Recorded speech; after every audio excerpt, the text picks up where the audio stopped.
Mr. Kip Sorensen, what's up, brother? Great to see you again. Good to see you. 2 days, 2 weeks in a row. We're on a roll of these AMAs. Now that we have a bunch of people lined up to be able to fill in our stead, now we're like, no, we're not doing. Look, this is the power of This accountability. You got competition, somebody man. nipping at your heels. It's like I'm gonna hit every single one. I know Sean Villalobos is chomping at the bit to get in here, and I'm sure that'll happen sooner rather than later. But Kip, I'm just letting you know you got a target on your back, I brother. know. Totally. I love how you guys do it as like out of support. Hey, if you guys We ever just care about you. if you ever need someone superior to, anyone to backfill for you, you let me know. That's right.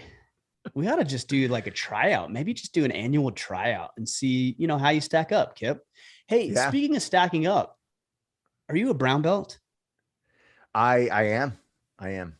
But wait, I thought you were testing or moving towards your black belt. So fill us in right there. Yeah. So the weekend of immersion. So we'll be in Maine, right, for the week of immersion. I'm flying home that Friday instead of Saturday because I have my belt test on the 28th for my black. You need to tell your guys, bump it up a week or two. Let's go. Yeah. I'm ready. Let's do this now because I want to be a black belt at immersion camp. It's funny. There's a couple guys I train with, close training partners. They joke around. His name's Chris. He jokes around about how there's this what does he call it? Like pre belt test training. Like once the group of us knew that we were testing, the intensity of trainings has skyrocketed. 100%. Everyone's like, oh, I got to be in black belt mode now, right? And so 100%. And even Clint's like, man, the training is like way rougher than it normally is. Someone ripped off my shoulder. I'm like, the culture's a little bit in this intense training mode right now because everyone's trying to prove their worth. As it should be. So, I remember, several months ago, maybe 4 months or so ago now, I don't really remember, when I got my blue belt. So what they did is I love how you downplay like 4 months ago. No, what Ryan's really, he's like on April 5th at 5 p.m. when I got my blue belt. Totally. 100%. Yeah. You got me. When I got my blue belt, whenever it was. Yeah. They awarded me my blue belt, and they don't normally do this. So I don't know why they did it to me, but I welcome the challenge. They said, all right, here's your blue belt. And now you have to roll with everybody for a minute straight, everybody in the gym. So the first guy went, and the second guy went, and then the third guy went, and I had to roll for probably 15 minutes straight with all the guys. And it started from white up to black. Yeah. And I was like, holy cow, everybody got better, like instantaneously. And then I thought, okay, either they're going harder, which I can accept. I would acknowledge that. Yeah. Or they were taking it easy on me, which I don't accept. I don't like that. Yeah. So, and they're like, let's make him earn this. Yeah. And I already earned it. I already had it, but they just wanted to punish me, So. It's funny how that is. I think it speaks to accountability of men, though. I really think it's how they work. You talked about it with everybody's going harder, right? And we kind of jackjaw a little bit about it and say it sucks, but it does suck, no doubt. But it's also good and right and true for men. That level of accountability and camaraderie with other men is what pushes us and propels us forward. And it's oftentimes, frankly, it should be very uncomfortable. Yeah. What were you going to say, though? No, I was just going to say Vitor Shaolin does his belt testing that way. Like you teach a class and then the whole class shows up to like just punish you for an hour. Just pound you. Yeah. Yeah. Yeah. Good. As it should be. I love it. I love when I see guys get belt promotions and they line the guys up in 2 vertical columns and they like whack them over the back with their belt. And people who don't understand the culture are like, oh, that's barbaric. And why would they do that? But there's something very, very powerful about that award ceremony that is coupled with pain and suffering, even if it's just slapping you hard on the back with a belt like most of popular in modern culture doesn't get that. But I'm telling you, for guys, we inherently and instinctively, we love that stuff. We thrive off of it. We're attracted to it, and we need to find more of it in our lives. Totally. No, I totally agree.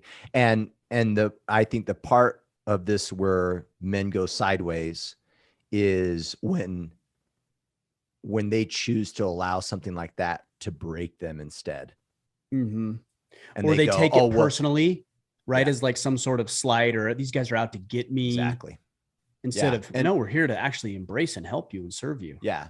And instead of checking themselves, they go, oh, well, that's wrong, right? Because I felt offended. And it's like, or you could actually choose not to be offended, or you could actually humble yourself, or you could check your ego, and maybe that's what needs to happen in those circumstances. Well, there's another element to this. We as men crave so deeply for this stuff that you see young men who don't have positive male influences in their lives join gangs, and actually gangs do the same thing, but they don't do it with any morality behind it. So what do you have to do to join a gang? We all know you have to get jumped in, or you have to commit some sort of illegal, crime against someone else. Jumped in. Right. Yeah. So men crave it so inherently and instinctively that we'll do it in unhealthy ways. So it's not that we should avoid it altogether. It's just that we should attach morality and meaning and fulfillment and positivity behind the initiation, if you will. And so, getting jumped in with a gang versus getting jumped in once you get your blue or your brown or your purple or your black belt, same concept. Really, it is same concept. It's the meaning behind it. And so we as men need to do two things. We need to seek the positive outlets. And that doesn't mean everybody feels happy all the time. It could be those, hey, you're getting jumped in today. Yeah. And also we need to do that for the people in our circle and the young men in our community in a positive, encouraging, uplifting way. Hell Week is another great example. My two oldest sons are about to get ready for football in a couple of weeks. And I know they're going to be doing 2-a-days. You did 2-a-days. I did 2-a-days. Like everybody listening to this did 2-a-days, and Hell Week. That's the same concept. It's the same exact concept, but it's done in a healthy environment that fosters cohesion, unity amongst the team, brotherhood, camaraderie, pain and suffering together. But because it has the positive meaning, the constructive meaning behind it, it serves rather than hinders. Totally. And some guys that might be listening saying, well, you guys are cut from a different cloth, and I just don't see it that way. No, those guys are assuming. Yeah. And those guys are assuming that we don't like, it doesn't bother, like that we're unfazed by it and it doesn't bother us. These things are hard. Like some of the examples you gave, when I got my blue from Vitor Shaolin, they did that, right? My class lined up and beat the shit out of me. I didn't want to do it. It's not like I'm cut from a different cloth and I'm like, oh, that was okay. And that stuff doesn't affect me. No, it does affect me. It was hard to do. I didn't want to do it. Sometimes I show up at class and I don't want to go head to head with someone else. The difference is I see the value in it and I'm willing to put myself in an uncomfortable circumstance to grow. That's the difference. Yeah. But some guys think like, oh, it bothers me. So, I'm different. No, actually you're not. You are different. You're choosing not to do something difficult is what that's the difference. You're making that choice. That choice. Yeah. There's one guy that we train with that is a handful. In fact, we just had 4 black belt promotions 3 or 4 weeks ago. 4 guys, nice. Maybe even 5, 4 or 5 guys got their black belt. And these guys are all just solid guys. And there's one guy in particular, his name is Curtis. And he's a big, solid, like like a bear, just like a handful. And I always avoided him. Like, I don't want to roll that guy. and I still say that, but when I go to class, I always find him. Always. Because I don't want to. And so totally. I'm like, that's the guy you roll with first. If I find myself wanting to roll with somebody, I need to not roll with that guy deliberately and find the guy where I'm kind of like, don't make eye, it's kind of like in school Totally. where you kind of like half raise your hand, but you're like looking away. And so it looks like you maybe participated, but you really didn't want anybody to call on you. And now I'm like full contact, full eye contact. I want you because I Totally. don't want you. So let's do this. Yeah, I've totally done that. Sucks, like it's like, all right, bell rings. I go find him and like, let's get it over with. Let's go.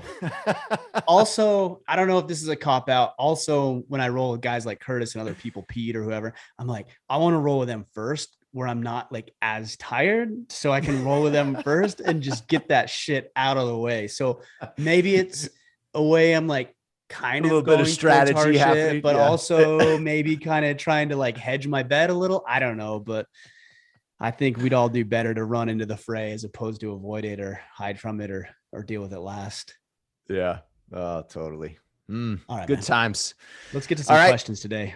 Yeah. So our questions we're fielding today from the Facebook group. To join us there, go to facebook.com/group/Order of Man. All right. Our first question, really from three different brothers, Winston Locker McDonald, Jason Schmidt, and Joseph DeRoma. We're kind of bringing these questions together because these gentlemen all had a kind of a similar question. I'm in school for mental health counseling, and I understand that you've been through counseling and therapy, and I'm interested to know, what do you think is the source of comprehension in men surrounding counseling? And what do you think the mental health field could do better in terms of helping men? Now, Jason and Joseph's questions were really around what can we do around veteran suicide prevention? And then Joseph's question was kind of what can we do to address sadness in men, which I kind of think are all kind of related to Winston's kind of original question is, what can we do? Yeah. So what was the phrase? Source of learning or source of openness? What was the phrase you used? What do you think the source of comprehension in men surrounding counseling, right? Why aren't men seeking help? So the source of comprehension is humility. Apprehension. Oh, okay. Because comprehension is humility. Like guys who won't take it to heart. They'll hear something and they won't apply it, or they won't lend it as much credit as it deserves, is humility. It's just your ego is getting in the way. So the more humble you can be and open, receptive to the fact that maybe somebody else not only sees it different than you, but can help you see it different for yourself, I think would do a great service for men. So that's what I would say. Comprehension. You said apprehension. The mental health, and by the way, this is not just the mental health professionals and community. It's also church has done a huge disservice because you guys, and I'm saying this very deliberately, I'm coming right at you on this one. You guys think that the key to men's health is for them to act more like women, and you could not be more wrong. Now, I'm not trained in mental health. I know there are genuine mental health issues, but to say that all men deal with depression and anxiety and potential suicidal thoughts and go through challenges, we all know that to be true. But you guys, and I'm talking with pastors, I'm talking with mental health professionals, you think, because you bought into the belief that men are best served mentally by acting like women, and you are wrong. I'm 100% adamant on that. I didn't go to school. I'm not a pastor for this stuff, but you're wrong. But I'll tell you what's right. I'm right. I'm right.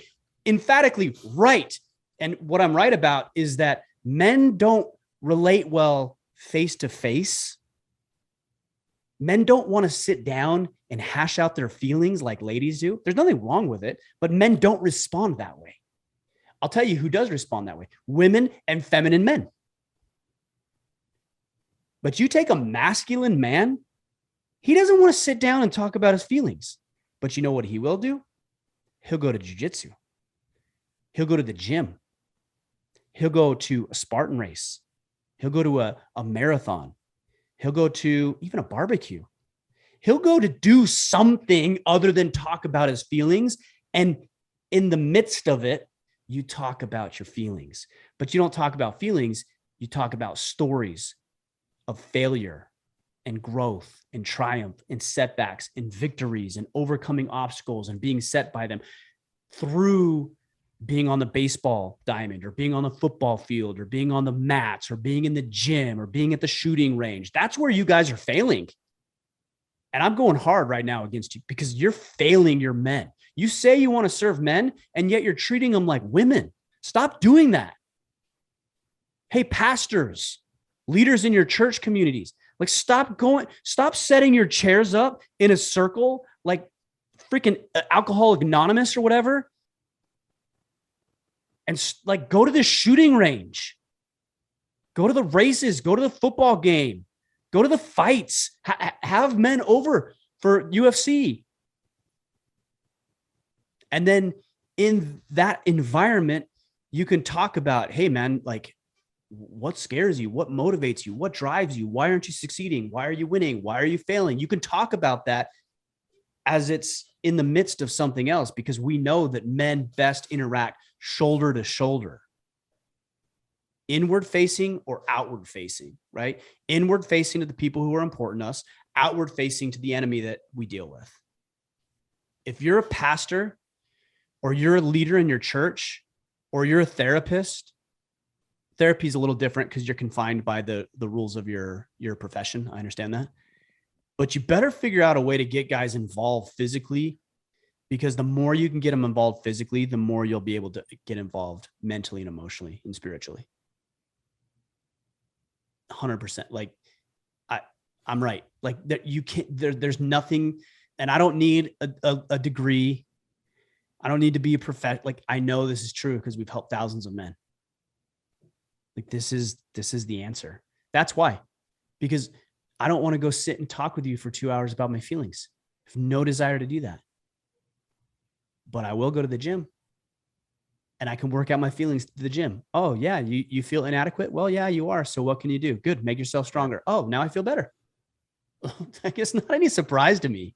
This stuff is crazy, but it's just because you bought into the bullshit. You've been indoctrinated since you were a kid. You went through public schooling. You probably went through some college and some post-secondary education. You bought into all the social media myths. You had a bunch of women tell you, hey, here's how you should behave. And if you're not, then you're being toxic. And you bought it hook, line, and sinker, and you're failing. Yeah. This is why I love like the cognitive behavioral therapy, because it seems very action oriented, right? It's like, well, what are you doing? What are the tactics that you're taking on a regular basis? What are your goals? How does that relate? Because so much of therapy is like, well, how do you feel? And where did this show up? Awesome. But how does this look like on the road of life? What does this look like tomorrow? And it's very, I think men are more practical in regards to addressing the scenario and what actions I need to take versus just being mindful, you know? I don't know about cognitive therapy or whatever. All I know is that you should just go to the gym and you should just be around other men. I don't know what cognitive therapy, behavioral therapy is or whatever. Yeah. Just go put 300 pounds on your bar and lift it and then challenge another man to beat you. Like you're going to feel better. Even if he beats you, you're going to feel better. You know, go to the gym, go to jiu-jitsu and put your gi on for the first time and let another person strangle you. Like your mind's going to feel better. Like you're just going to feel better. That's it.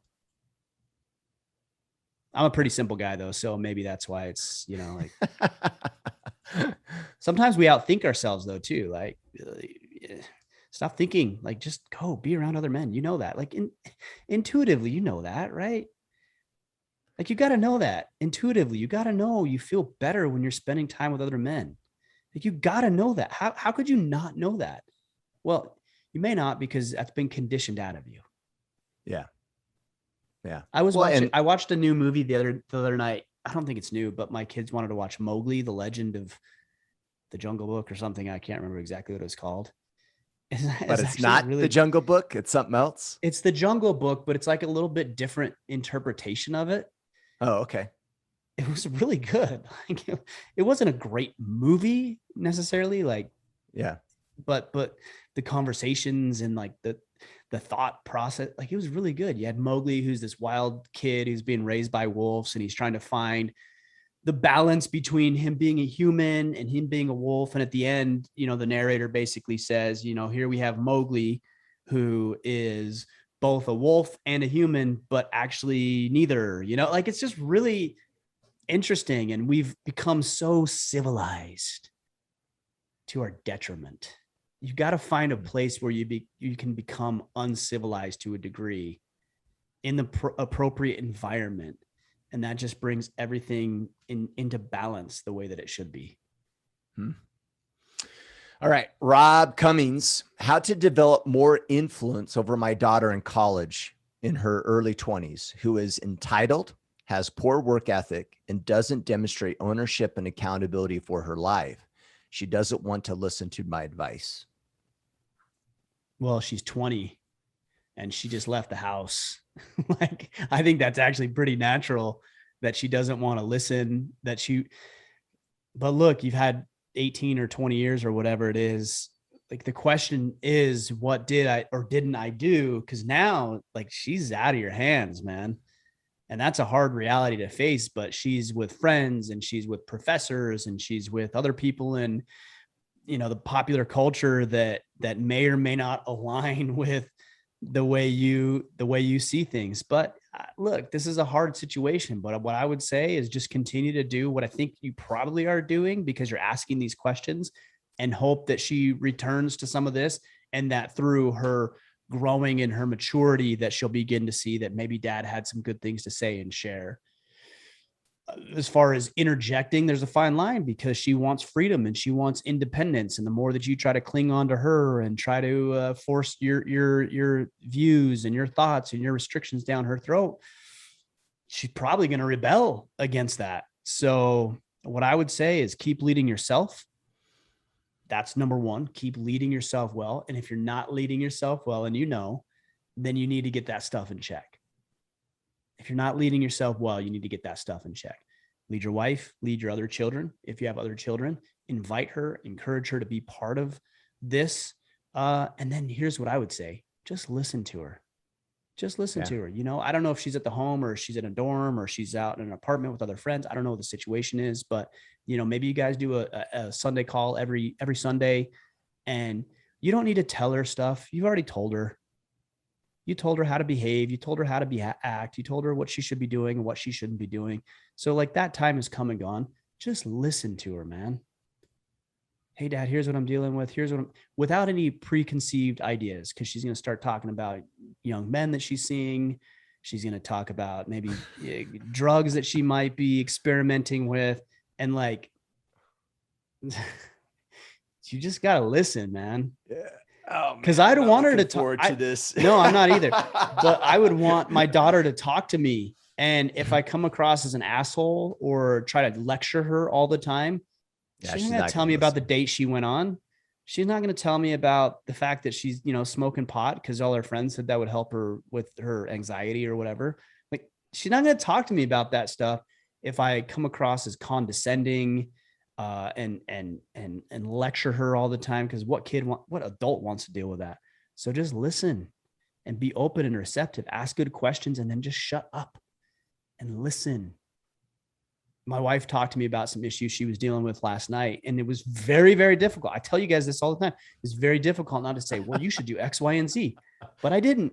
I was like, yeah, that sucks. Yeah, I could see how you would feel that way. Oh yeah, I'd feel that way too if I was in that situation. Man, that's really hard. That is not natural for men, but it's good and it works. So I think you can do the same thing with your daughter. All right. Mitchell Burton, what have you two learned from doing this Order of Man movement? Maybe a few top items. Again, I would say ask specific questions. About what? Like, why do you want to know? Like, what are you trying to learn? Are you trying to grow a business? Are you trying to connect with other people? Are you trying to make more money? Are you trying to learn new things? Like, why are you asking this question? I mean, I'll answer the question, but I really want you to ponder on that. Like, why is that important to you? Yeah. And if you say, well, I want to know what you're learning so I can improve in my life, cool. Then like with what? With communication, with reaching and connecting with other people, with starting my own movement, like be more specific, guys. What's the conclusion to the question other Like, than why curiosity? are you asking? Yeah. Right. Why are you asking that question? Do you have some thoughts? I've got maybe a couple, but I want to collect my thoughts a little bit. So maybe you have some things and then I can follow up. I can go first. I think if when I think about this question, the first thing that comes to mind is how much what is discussed on the podcast and the work that we're doing in Iron Council, how much it's really needed. I have a tendency to be in a bubble, right? Like the men I'm around are amazing men. And you know what I mean? I turn on the news and I'm like, oh, the world's crazy. But in my circle, it doesn't really feel like the need is as strong as it really is. And then I'm reminded when guys reach out via like social media messages or whatever, like how much this is really needed. And so that's one thing I've gotten more present to the importance of what you've created, Ryan, how critical it really is. I would say the other thing that has been really present to me too is that there's this evolution of men. And I tell this to guys that we interview to become battle team leaders in the Iron Council. And there's this evolution of guys listen to podcasts because their focus is, I need to become a better man, right? A better husband, a better father. Then they join the Iron Council and their focus is still like, how do I better me? But guys stick around the Iron Council because they've now made the transition that their focus is now to serve. And now they're in the Iron Council to serve the men on their team. They are now on the path to becoming better men so they can serve their families better. It's about how they show up for the people around them in their lives. And that ends up becoming the motivation for them. And I think that is, and it should be that way, because if it's not, then it's going to be fleeting. And that's the tall tale sign, I think, of a guy on the correct path, is that the path that we're on is a path of service. And the byproduct of us focusing on sharpening our saw is really so we can serve those around us. Yeah, well said. I mean, I would agree with both of those things. So you hit on two things that I kind of felt. So you talked about service, and then you talked, I'm going to hit on that first. And then there's one other thing, but I made a post on Twitter earlier today, and I said, a man's most crucial function is to produce more than he consumes. A net positive versus net negative, an asset versus liability. But first, he has to learn to take care of and provide for himself. Only then will he have the capacity to do the same for others. So I think you're hitting on something here, is that our job is to produce more than we consume. So I've been thinking about this and pondering on this idea a lot lately. Like, when does a man become man? Like, when does he transition from boy to man? And I've answered this question before, and I think I've got that narrowed down in my mind to what I think it is, but I still ponder on it. And I really believe that the point where a young boy becomes a man is when he can produce in excess of his own needs and desires. Right? So if you take children and you take my boys, for example, they don't produce to meet their needs and desires. They aren't there yet. Right. And we don't expect them to be, because they're young men. Like, there's no expectation for them to be that way. But there does come a point in time where it's like, okay, by now you should have figured out how to take care of yourself. And I remember when I went to college, I could do that, right? I could pay my rent, I could pay my groceries. I had a little bit of discretionary money to go on, trips or activities with my buddies. I was making my bills. Like, I was providing for myself. And that's what you would expect of a young man. But I certainly wasn't ready for kids. I certainly wasn't ready to run my own business. I definitely wasn't ready to be married. And so you have to develop above and beyond your capacity to serve yourself in order to meet those desires, right? Like, I can't marry somebody if I can't even take care of myself. And yet people do. And what do? They get into problems, right? And if you don't mind me jumping in here, we're talking about like monetary gain. Think even about that mentally, right? Like, if you can't, if I'm not in a position to deal with addictions or doing what is right versus what my human nature might be, I'm in no position to provide that guidance and assistance to a child Of or course. to a wife, right? If I'm not mentally healthy and I have Mhm. self-confidence, I can't provide guidance and direction to someone else to how to find self-confidence and how to find happiness in life. Like, yeah, sorry. I know that's a given, but I just wanted to call that out. Just make sure. I don't think it's a given. I think it's a very important discussion. Like you need to be financially, mentally, emotionally, spiritually in the position, not ready. I used the word ready earlier, but Yeah. please use some discernment. You're never fully ready to have children. You're never fully ready to be married. It's not what I'm saying, but at least adequate. Yeah. You should be at least capable of dealing with what you're about to embark upon. Okay, so I really like that you were touching on serve, and that's what. So we've got our motto. It's not on this hat, but protect, provide, preside. Right. So our motto is protect, provide. And I used to think, well, that's clever. You got alliteration in there. They all start with P. Like it's like makes sense. Like it's clever. It is clever, but it's also crucial. It's not just a motto, it's a lifestyle. And at the foundation of every single one of those things is the ability to serve, protect, provide, preside. Protect yourself and others, provide for yourself and others, and preside, synonymous with leadership, which is about service to other people. So serving is a big component of that. And then I also wrote something else down here as you were talking. I wrote, I used to believe that I wanted to lead this army of men who were going out into the world and doing their thing. And I've changed that. I don't think of it as leading this army of men. I think about more enlisting this army of men. And it might be semantics, but please hear me when I say this.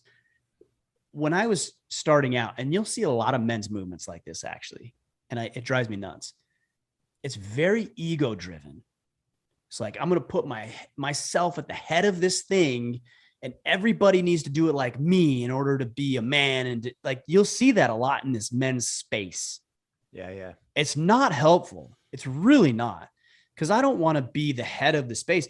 I want to be marching side by side, Kip, with you as you lead your family and I can't lead your community. I can't lead your family. I can't even lead you.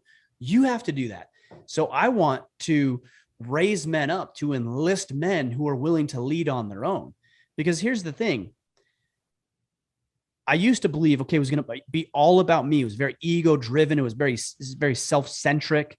And now it's like, no, I need to bring the right people in. I need to have millions of men across the country and across the planet who are all leading themselves and their families and their businesses and their communities and their environments well. I can't do it all. And I don't even want to do it all. I don't want to lead your community, Kip. I don't want to lead your family. I don't want to lead in your business. I want you to do that. Yeah. So it's not self-centric anymore. It's more like, what can I do? And this goes back to service. What can I do? What do I have to give you? Who do I have to become so that I have the capacity to give you something? Tools, resources, a conversation, a thought, an idea, permission, maybe even a way, not that you need it, but some people interpret it that way, where you can actually go out and you as men can go do your own thing, free and independent of myself or order of man, but just sovereign. You leading because you have a desire to do so and you have the ability to do so. So for me, it's all about service. And so to answer the question specifically, what I've learned is that this movement is much bigger than me, Ryan Mickler, sitting at the head of this thing. Because you said something, you said, when you started your thoughts there on this idea, you said, and Ryan, what you've created, that's what you said, what you've created. And while I understand what you're saying, and I appreciate that, it's not at all what it is. It's what we've created, what you, Kip, and me, and the battle team leaders, and the men who are in our Iron Council, and casual listeners who are going forward and doing the work. It's what we have created. And this is significantly more powerful than anything I could have created on my own. Yeah. What I love about that is when it's greater than you, it adds more, it adds more meaning to it, right? Like the stakes are higher, right? When Order of Man or Restoring Masculinity transcends Ryan Mickler and is far greater than that, I think it creates a conversation and a distinction that allows men to see how large that impact really is. That it's I not agree. about progressing something that a guy created. It's about coming into our own, that it's worldwide, it's global, it's the impact is massive. And when we come to that realization of how important and how large this really is, I think it allows us, or at least maybe motivates us, to step up in those difficult times and do what is necessary, where sometimes we might shrink out of hopelessness or fear, when we're not truly bought into something that transcends, us, and transcends even you, for that matter. Yeah. I mean, I thought about this even over the weekend. I was thinking about this. I was thinking about death and, dying. Like, what if I died today? What if I was gone today? And I used to say, I'd have 6 people at my funeral. I might have a few more. I might have 50 people at my funeral. 45 of them would be family members. And I'd have, I was going to say you, but I don't want to like be presumptive. Might show up. I don't know.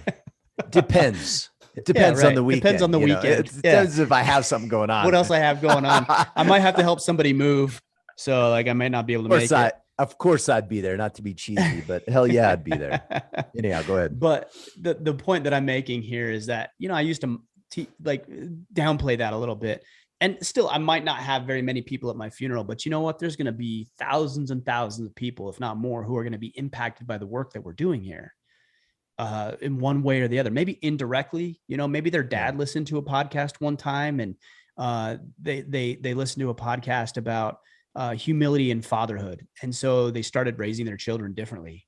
And then their sons and daughters decided that this guy's, he's worth my admiration. He's worth following. Maybe I should have a relationship with him. Yeah. And so now I'm going to lead my family like that. Or a daughter who says, I'm going to lead my family like that. And I'm going to find a man like that. Right. Like the work we do is just cannot be calculated. And that is just a very rewarding, fulfilling thing. If it was something that I did for myself, it would still be rewarding and fulfilling. But the fact that it serves so many people, man, there's nothing like it in the world. There really isn't. Yeah. There's no amount of selfish desire that can make up for what we've been able to do here. Agreed. It's funny that you're thinking about death over the weekend. I was actually in the same boat all weekend. I don't know why. I was kind of in my kind of threw me wrong. Well, and yeah, that's part of it. Wait, how old are you, Kip? Hold on. How old are you? 42. Oh yeah, you are old. I'm 40. Yeah, You're definitely old. Yeah. Well, sure. And I was, and this sounds maybe morbid. Maybe I shouldn't even say this where this gets recorded and put on the interwebs forever. But like as I get older, I'm more in the camp of welcoming death. I know that sounds odd, but my awareness of my mortality, and there's a sense of honor for when it comes.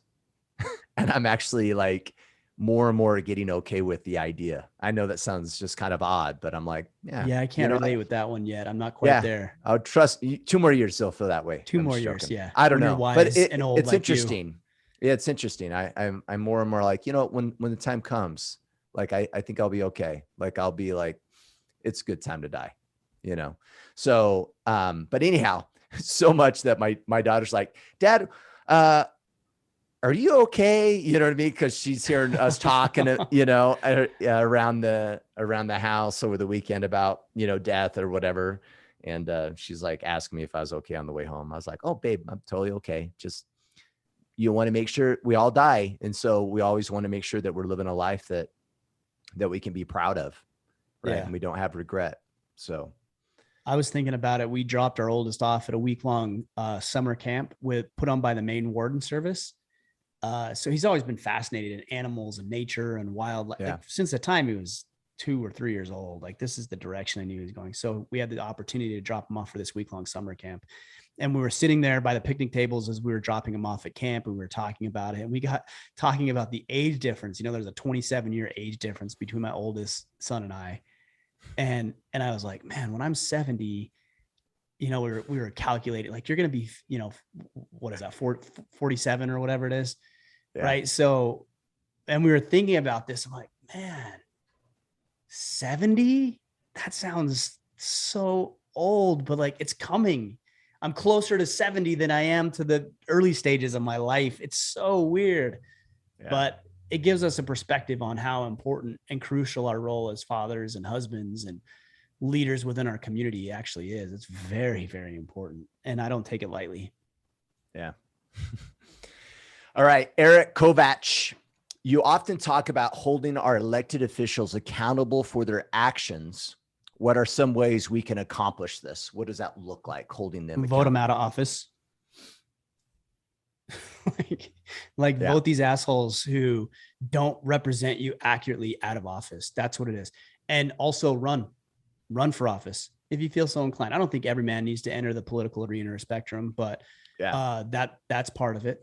And then call these elected officials out. You need to call them out. You need to draw light to what they're doing. You need to draw light to when they're exhibiting hypocrisy, that they're not representing you effectively. They're not doing what you say you're going to be doing.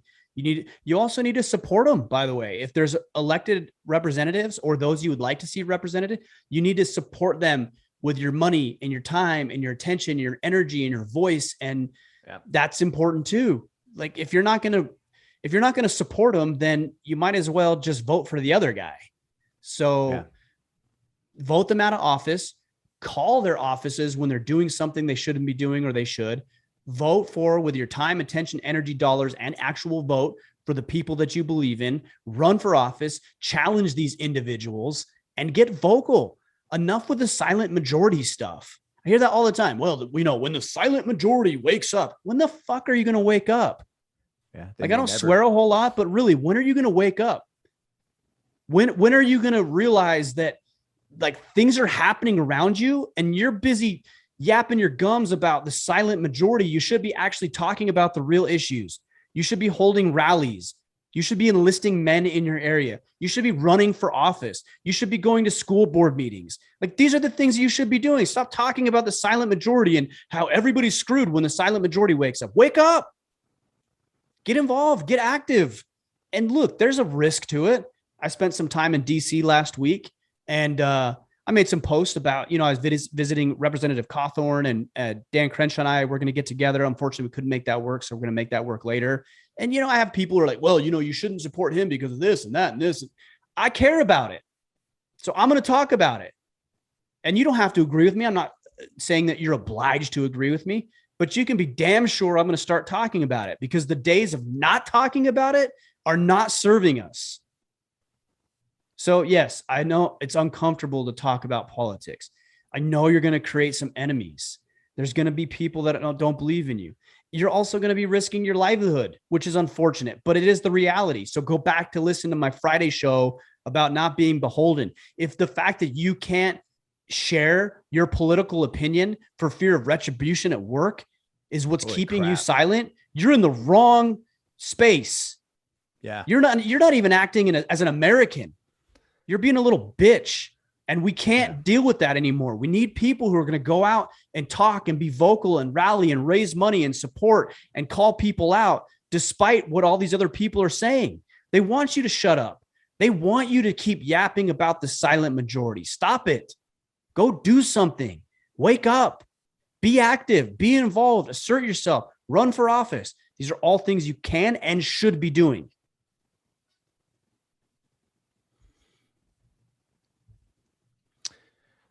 Josh Hatcher. I want to keep ranting, but I don't know if there's anything else to say. All right, Josh Hatcher. I've had several men close to me who have had kids who have decided that they are trans or non-binary.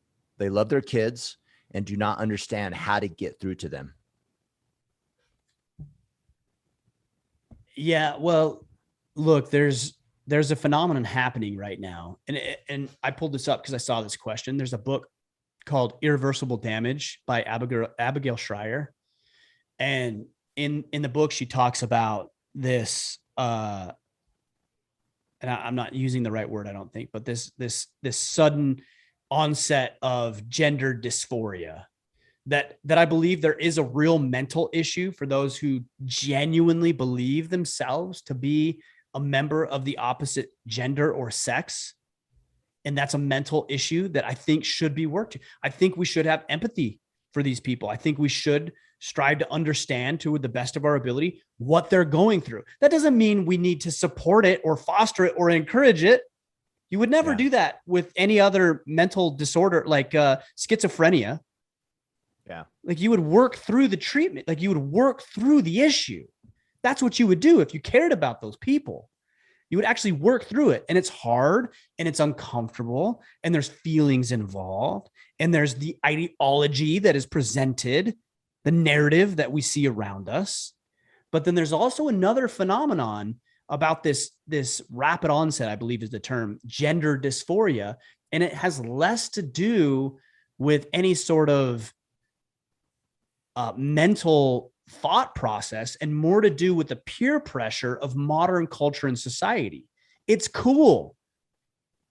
Yeah. Right? It's cool. Young women, and this is happening a lot more. It's outpacing men, but it's happening a lot more with women. It's cool. They're going to get attention from it. And we don't know what it is, right? We don't know. Like if my daughter, because some people say this, well, what if your son, what if your own daughter, would you still feel that way? You're damn right I would feel that way. And I would get them all the help that they needed in order to live a healthy, fulfilling, enjoyable life in spite of what it is they're experiencing. So yes, if it was my son or daughter, yes, 100%, I would feel the exact same way of what I'm saying right now. And so if I'm going to put myself in your shoes or your friend's shoes where they have daughters and sons who are experiencing this, I'm not going to go along with it.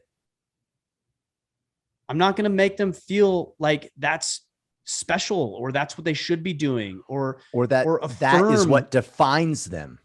Right. What I'm going to do is explain, and I have been since the time they were little, the value of men being men and embracing masculinity and the value of women. My daughter knows because she sees me interact with her and she sees me interact with her wife that I honor women.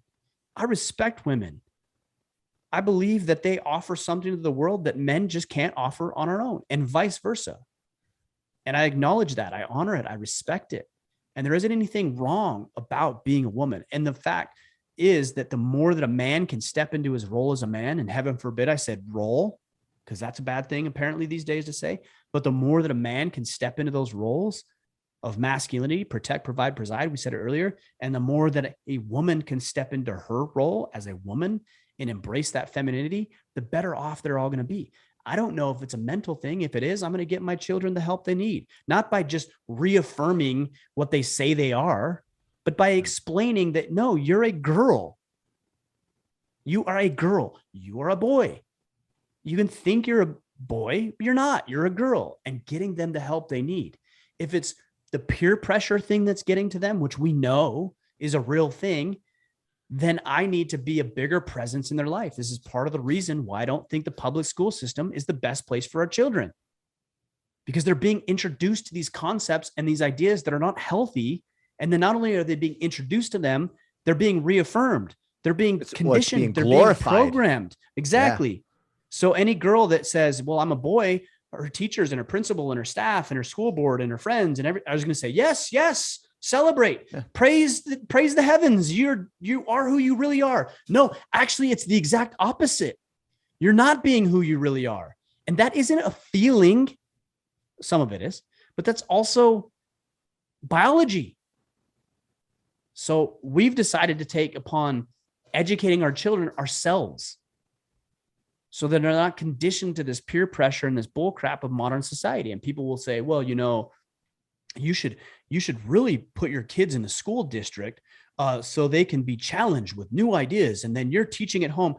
You know how big of a dumbass you need to be to actually believe that. And if you've ever believed that or said that, you are a dumbass. I'm calling you that right now, because there's no way that you as a father who spends maybe an hour, maybe an hour in the morning with your children and maybe a couple hours in the evening, maybe, it's a big maybe, is going to be able to combat the onslaught of information and false ideology in 8 to 9 hours of school all day, every day. And not to mention the weekend activities with friends, the extracurricular activities like sports and other programs they're part of. You are so misguided if you think that I'm going to put my kids into, and I use the analogy and people didn't like it, but a pit of venomous snakes just to expose them to the world of snakes. Yeah. That's stupid. It's misguided. And it's actually a dereliction of duty as a father.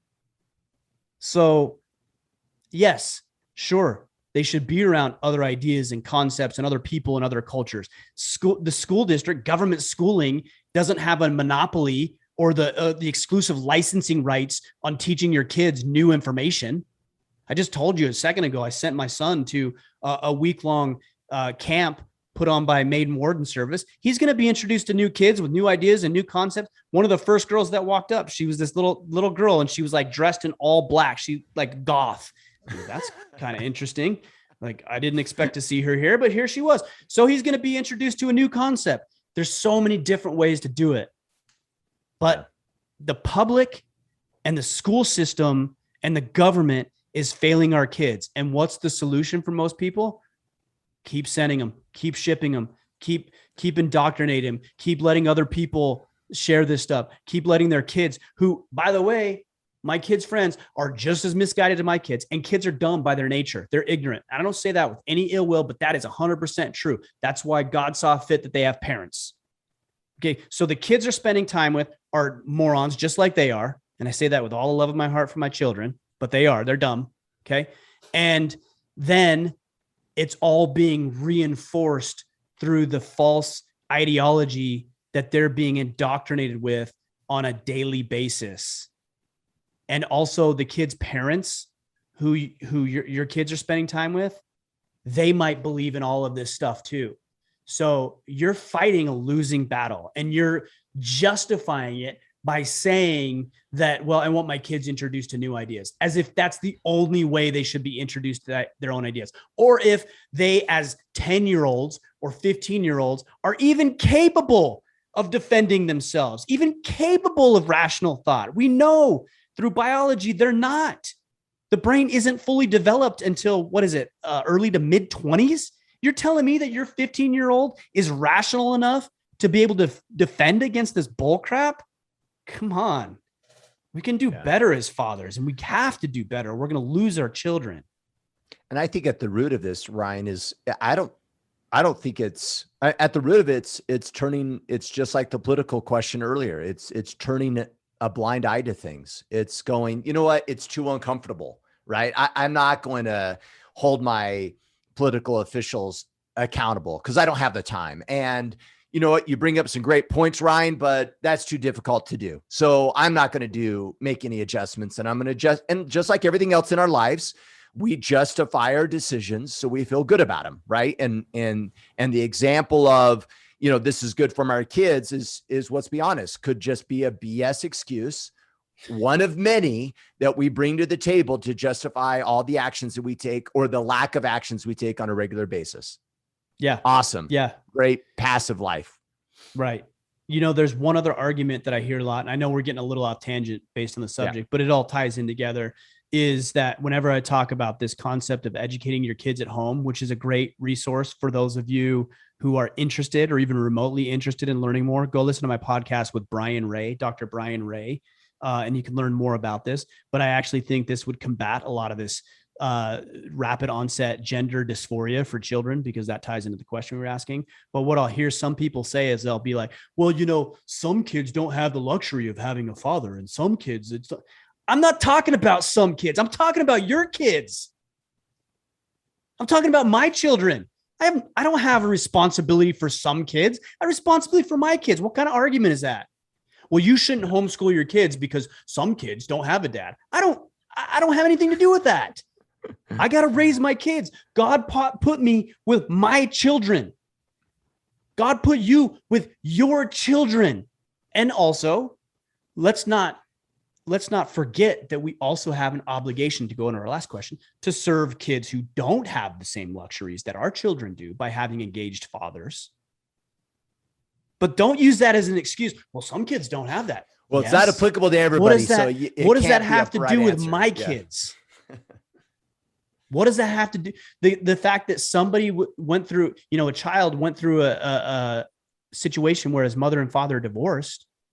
So you're going to raise your kids in with an inferior way of raising them because somebody doesn't have that same. Come on. What's not be fair? Smart, be intelligent. Like, that's it. Be smart and be intelligent. You know what I'm saying? Yes, we do have an obligation to serve the kids who don't. We've been talking about that for 6 years, Kip, haven't we? I mean, we talked about it earlier. Service to community. We just talked about it 5 minutes ago. So of course we have an obligation to serve those kids, but I ain't going to give my kids an inferior introduction to life just because other kids are born in different circumstances that are truly unfortunate. I'm saddened by. I'm going to do what I can to do right by my kids and also work to serve my community. The two are not mutually exclusive. I'm fired up today, Kip. You're getting me fired up, man. These are some great questions. They are good questions. All right. Anthony Hawksley, your opinion on leading entry-level workers. I feel a lot of the leadership books and discussions from a management standpoint focus on the corporate setting, but how do we motivate people that don't have much drive in life, that begin with, and some that are just making $10 an hour for the rest of their lives? So kind of that entry-level worker, not very ambitious. How do we help them? So I'm going to answer that question, but first I got to read a text that I just got because I don't get a lot of texts from my wife. It was from your wife? Totally from my wife. And my phone just sits there and I can usually ignore everything. But my wife doesn't call me or text me a whole lot during the day because she knows I'm working. I already know where this is going. This is funny. And she wrote, "There's Subway in the fridge for you. Figured you could eat some meat." And I think she can hear me here upstairs, like getting fired up and getting riled up. And she's like, "That's awesome."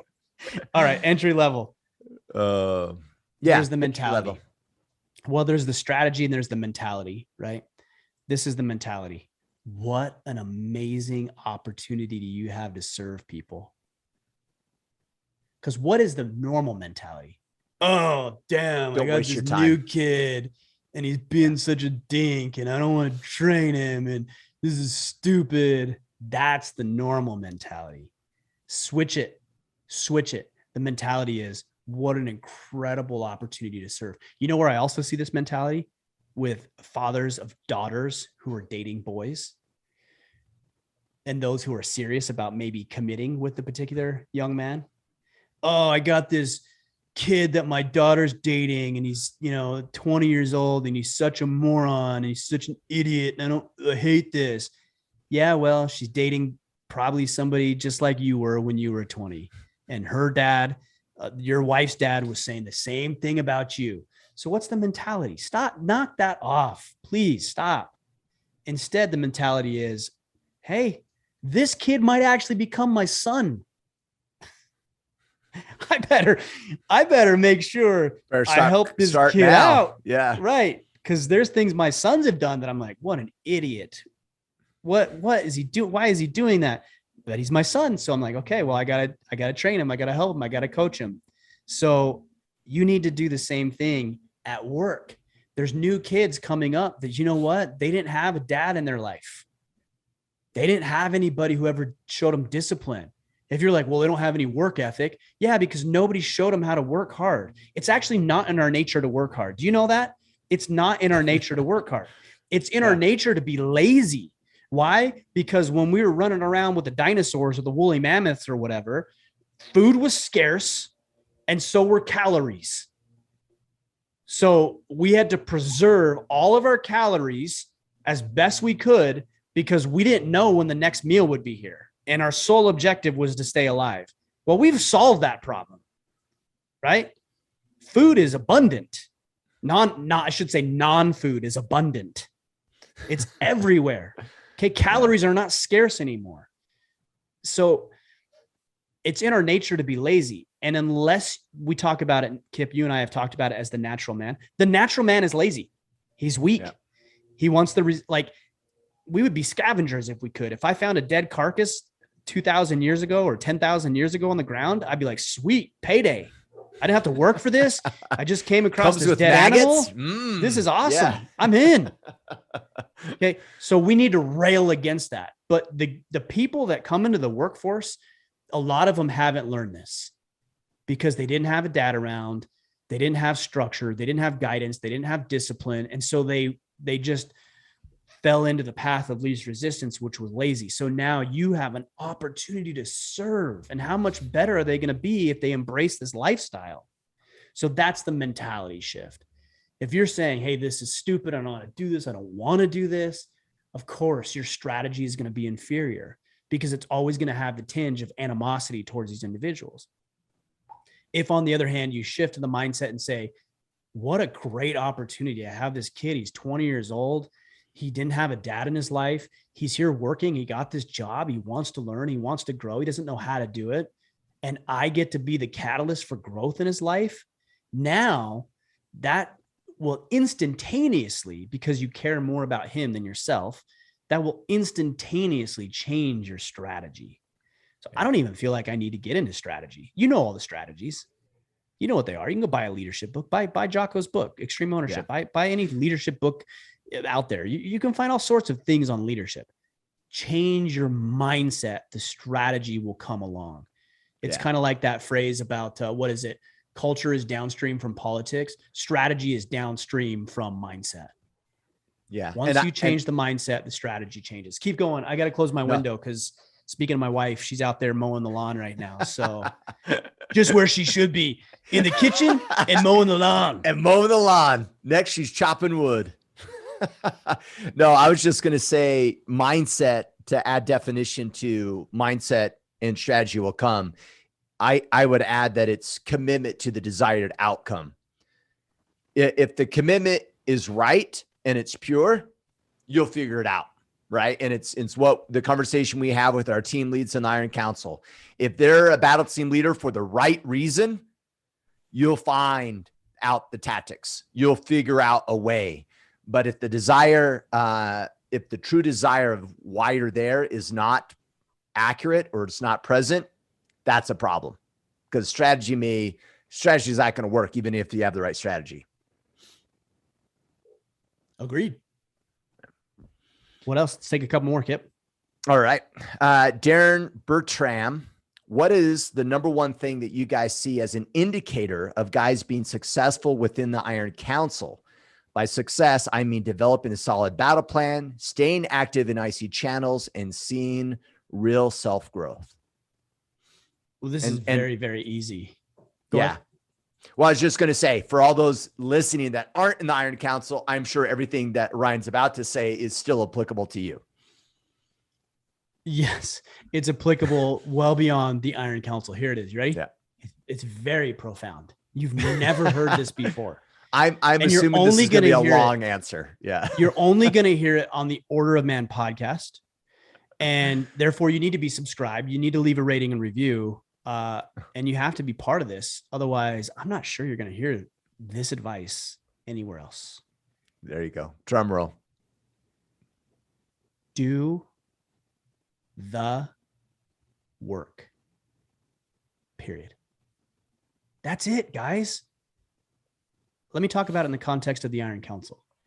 Kip, you and me and Gachko and Reese and Drew Kachurik and Bubba Downs and so many men that I failed to just list right there have done an incredible job putting together the framework and the foundation for success.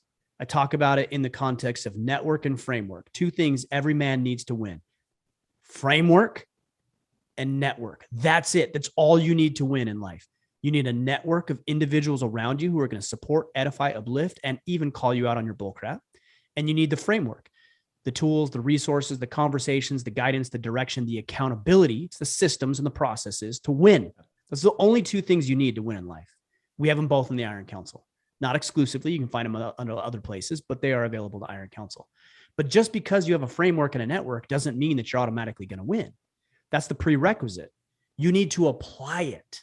And that's what so many men fail to do, not only in life, but also in the Iron Council. They think because they're going to pay a few bucks a month, that all of a sudden, hey, I'm a member of the Iron Council, like I'm going to win.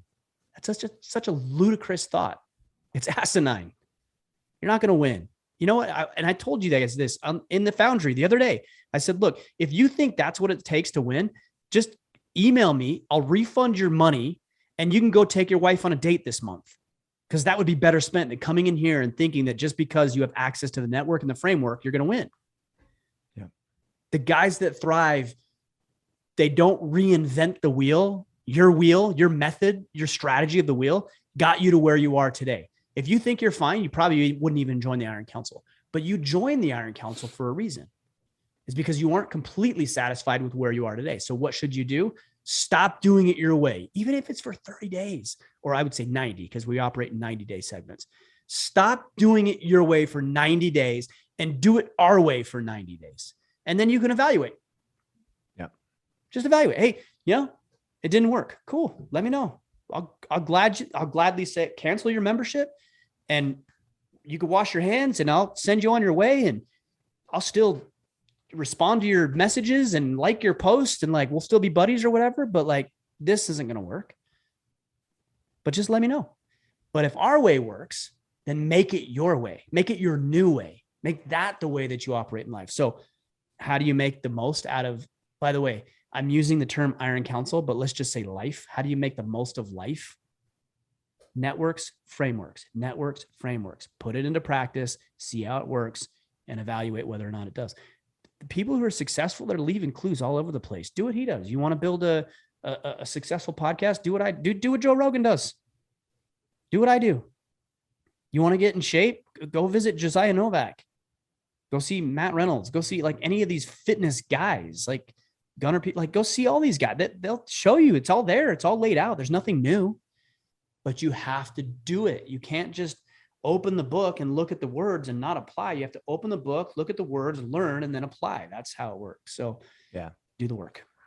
For a period of time, right? I think some guys are willing to do the work, true. Ryan, right? They're like, oh, I'm on board. I'm hyped up. I'm motivated. I joined the Iron Council. Awesome. And they'll do the work for a little while.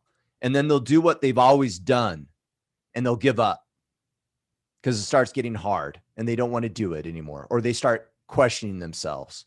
And that's really where I think most guys check out. And they think that doing the work on some new thing is going to somehow they're going to latch onto it, you know what I mean, in a different way than they have in the past. And the reality of it is most of us give up way too early and we bail and find excuses for not leveling up and doing what's necessary. And when we do that, by the way, those are the areas where we can learn the most. And we rob ourselves of growth and learning because we're unwilling to do the difficult things when those times come. Agreed. I've been thinking about this over the past little bit too. And, you said some guys aren't, necessarily afraid. Everybody's willing to do the work and they're not afraid. They're not afraid of doing the work. But I would also say that it's not that when things are hard that people bail. That's certainly a place that they bail. Cause you said, when it's hard, they bail. Sure. When it gets difficult. But in my own personal life, I've bailed on things that were working that weren't even hard. It's not that it's just because it's hard. I don't know what it is. I don't know if it's I can't explain. Is it not seeing results quick enough? Is it not? Maybe that's it. Maybe it's a bit of impatience. Yeah. Maybe it's just falling into default patterns just because our brain has already made those synapses and it's just more comfortable. It's the path of least resistance. But I have personally abandoned things that are working, but it's not because they were hard. Either I forgot about them or I was impatient, like you said, or the path of least resistance. Self-doubt, maybe.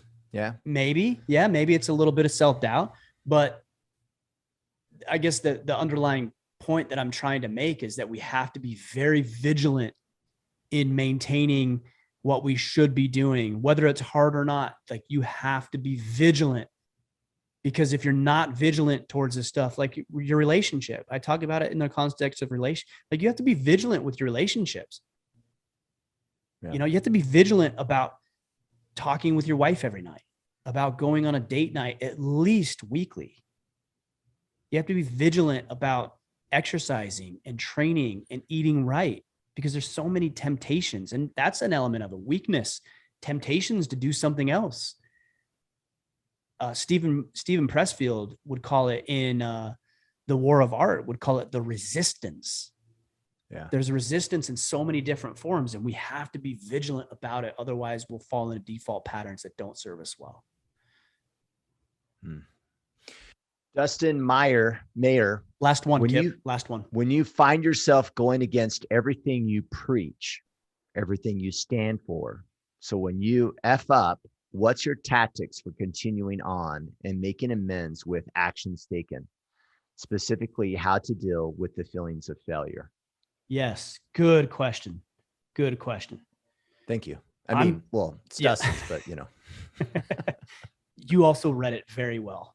Yeah. Thank you. I am pretty good at compartmentalizing my actions. So from a positive perspective, this morning I got up early and I went into the gym, which is in my garage, and I trained my butt off for about an hour. I don't think I'm a winner because I did that. I think it just means I went and trained, that I got up out of bed and I wasn't lazy and I overcame the natural man and I went to the gym and I trained. When I go to jiu-jitsu tonight, I'm not going to consider myself an incredible human being because I went to class tonight, because I'm not. And that's not what defines you as an incredible human being. It just means you went to class. It's compartmentalized. But also the converse is true, is that when I fail or I mess up, like I got after my second son and I had a little argument over the weekend, and I acted inappropriately, but I don't consider myself a horrible father. I see what you're saying. I don't attach it to that. I just said I messed up. Like, I just failed, and I could be a horrible father if I don't correct it. So I compartmentalized it. Hey, I screwed up. And so it was about the time he went to bed. So he went to bed, and I went into bed. He was a little groggy, and I just shook his shoulder. I'm like, hey, and he's like, yeah. And I said, I wanted to talk with you about something. And so I apologized to him and I explained the situation, and we took about 3 minutes going through it. And I put a cap on it. Like, I didn't allow that experience to spill over into other aspects of my life. And I didn't let it define me as who I was, both positive and negative. So the reason I bring this up is because when you're feeling like a failure, you're not a failure unless you let that problem persist and continue. And then I would say, yes, you are a failure.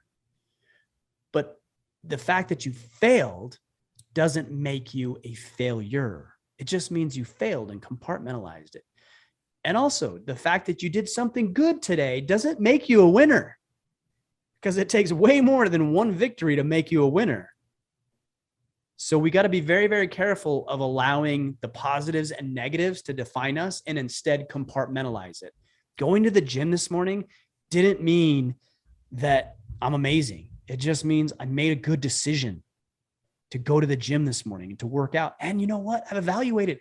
I actually feel pretty good today. I got done a lot this morning. My son and I went and ran some errands. I went to the gym. We're doing this like, I feel pretty productive today. Why? Because I started my day off with productivity. Doesn't mean that tomorrow is guaranteed to go that way. I got to make another good decision tomorrow.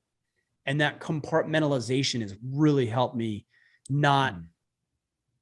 I think I made this post a year or so ago, and I said, you're not as bad as you think you are, but you're also not as good as you think you are. So just keep making good decisions, avoid bad decisions, and compound those over and over again.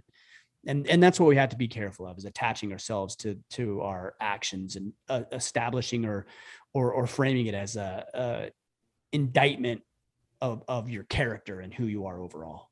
Yeah. I think listening to listening to you and I'm kind of evaluating, like, what do I do in these circumstances? One of the things that comes to mind, that at least a takeaway for me, is watching myself talk. I think that it kind of starts there, right? Like if I make a mistake or I'm out of integrity, what's the internal dialogue that I'm having? And mine is, mine's more in that path of Dustin's, where I'm not, where I'm adding definition of who I am as an individual based upon my internal thought, right? My thought is like, you're a freaking idiot, right? You fool, or, you know what I mean? It's very broad statements of self, not that was made dumb. A mistake. That was dumb. Got to fix it. Move on. Right. I'm adding definition to me as an individual when I make mistakes. And that's the dialogue I'm having with myself. So at least for me, your response to this question, what I'm taking away from this is I got to get super present to even the self-talk that I'm having in the moment and correcting the self-talk. That's probably step number one, I'm assuming, is like, make a mistake, self-talk. What am I saying? No, that's not true. I am not a piece of shit. That was a dumb decision. What can I do to correct? Because the man that, and we've used this analogy. I don't know what type of term we've used, but like the superior Kip, right? Like super Kip or whoever that is. Right. In my mind, how would he address that? And he would say, hey, made a mistake, correct, restore my integrity, correct the situation, move on. That's not who I am, right? I define that. And I help, and my actions help define that, right, as part of my process. But if I'm beating myself down with, oh, this is who I am constantly with bad self-talk, I think I'm going to struggle progressing in that area. Yeah, 100%. I mean, your actions really define who you are. That's it. There's not what you think about yourself, not how you behave, it is how you behave. It's not what you think about yourself, but it's your actions that define yourself. And we've also talked about this, Kip, is if you're going to lie about yourself, and we are all constantly doing that. Yeah, like totally. If you're telling yourself what you said earlier, I'm a piece of shit. Well, no, you're not. You've made some bad choices and you've done some things that maybe other people would interpret that you are, but you're really not. That's a lie. It's not totally accurate. So if you're going to lie about yourself, you might as well say you're not a piece of shit. And that's also a lie, because sometimes you are. Yeah. Right. So, totally. So I'm going to say, hey, you know what? This is the self-talk. I'm pretty awesome. Like, I'm disciplined. I'm committed. I'm successful. I'm thoughtful. I care about things. And if I'm going to lie about myself, I might as well tell that story. And then here's what you do. When you aren't in alignment with that thought or that narrative of yourself, you say, hey, this isn't what I do. This is not me. I don't go back on my word. I don't let people down, because I'm awesome. So like, I don't do this. And so you realign your actions with your belief. And then when you do things well, you're like, yeah, see, I am awesome. Knew it. And you keep going. You're like, yeah, I went to the gym this morning, and yeah, see, I knew I was good. So if you're going to lie about yourself, you might as well make it something that's going to serve you. And all of us are lying, because none of us are awesome all the time or complete assholes all the time. Like, all of us are on that spectrum and we're sliding back and forth at any given time. So I'd rather say I'm awesome. And then the things that I do are awesome, reaffirm my belief. And the things I don't, I'm like, oh, that's not what awesome Ryan would do. Forget that. Apologize, make amends, and get back on the track of where I see myself. Yeah. I like it. All right. Let's wind things down for today. Good question. Yeah. Great questions today, actually. Really good questions. I know we didn't go through the ostrich-sized duck or whatever question, but like the questions you picked out were right on point. So yeah, if you guys haven't figured this out yet, if you have stupid questions, we're probably not going to read them. Well, we did kind of. At least we didn't read it. We alluded to it. Yeah, which just perpetuated the bad behavior. Like, yes, everybody's gonna be like, ostriches. No, would you rather a horse-sized duck or an ostrich-sized goose or a rhinoceros-sized eagle? Or yeah, okay. Well, we're making this worse. Let's just stop. It's not funny anymore. All right. So a couple things came up today. Yeah, a couple things came up today. So for reference purposes, if you guys are interested in learning more about the Iron Council, which we've talked about, you can learn more by going to orderofman.com/Iron Council. And as always, we just kicked off, well, not kicked off. We're actually we're roughly like a week or so into our next quarter, or actually another month into our quarter. Join us, get on the court, it's solidify that vision and purpose and get that framework that Ryan's talking about.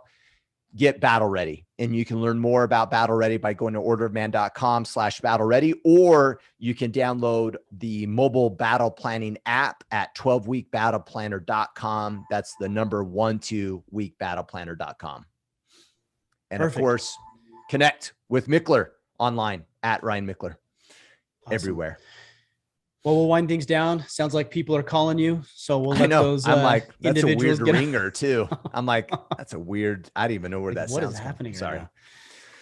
All right, guys, appreciate you. Great questions today. Let's keep up the fight. Like I said earlier, we're enlisting an army of men, and some people shy away from that verbiage a little bit, but it really is. Life is a battle. You challenge with our own selves as natural men. We challenge with ideologies that we're dealt with. We challenge with things that we don't see are good and that are at odds with our sovereignty and uplifting and edifying other people. So this is an army. This is a collection of men who want to go out and serve and do so righteously. So please share this, like Kip said. We'll be back on Friday. Until then, guys, go out there, take action, and become the man you are meant to be.